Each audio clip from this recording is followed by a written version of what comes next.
আমাৰ এসময়ৰ অতি মৰমৰ ছাত্ৰ লক্ষ্যজ্যোতি দেউৰী। এই লক্ষ্যজ্যোতি দেউৰীয়ে সদ্য ঘোষিত অসম চৰকাৰৰ পুলিচ বিভাগৰ পৰীক্ষাত তেওঁ SI চাকৰিত নিযুক্তি লাভ কৰিছে আৰু আমি অতিশয় গৌৰৱান্বিত আৰু আনন্দিত। এসময়ত এই ঘুগুৱা উচ্চতৰ মাধ্যমিক বিদ্যালয়ৰ পৰাই তেওঁ সুখ্যাতিৰে উত্তীৰ্ণ হৈছিলে আৰু মই পঢ়োৱা বিষয়ত তেওঁ লেটাৰ লাভ কৰিছিলে সেইটো সময়ত আৰু তেওঁ অত্যন্ত অমায়িক হাৰ্ডৱৰ্কিং ছাত্ৰ আছিলে। আজিৰ এই সাফল্যত আমি অতিশয় গৌৰৱ অনুভৱ কৰিছোঁ আৰু এই সম্পৰ্কে আমাৰ মেধি ছাৰে দুআষাৰমান ক'ব ল'ৰাটো কেনেকুৱা আছিলে। মই বিশেষকৈ এটা কাৰণ অতি ভাল লাগিছে, আজি আমাৰ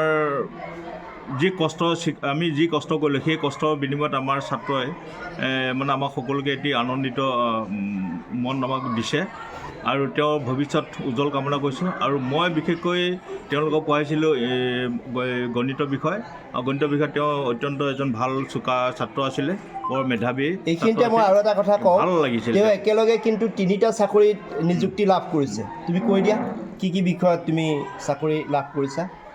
হয়, মই অসম পুলিচৰ উপ পৰিদৰ্শক পদটোত আৰু ADRE গ্ৰেড 3 চাকৰি পাবলৈ সক্ষম হৈছোঁ। গতিকে আপোনালোকে গম পালে তেওঁ কিমান মেধাৱী ছাত্ৰ। গতিকে আমাৰ এই মেধাৱী ছাত্ৰজনক আমাৰ তীখাবৰী ৰাইজৰ লগতে ঘগুৱা অঞ্চলে গৌৰৱ অনুভৱ কৰিছোঁ। আমাৰ বিদ্যালয়ৰ কথাটো ক'বই নালাগে, আমি বহুত ভাল পাইছোঁ, আনন্দিত পাইছোঁ সকলো ছাৰ বাইদেৱে।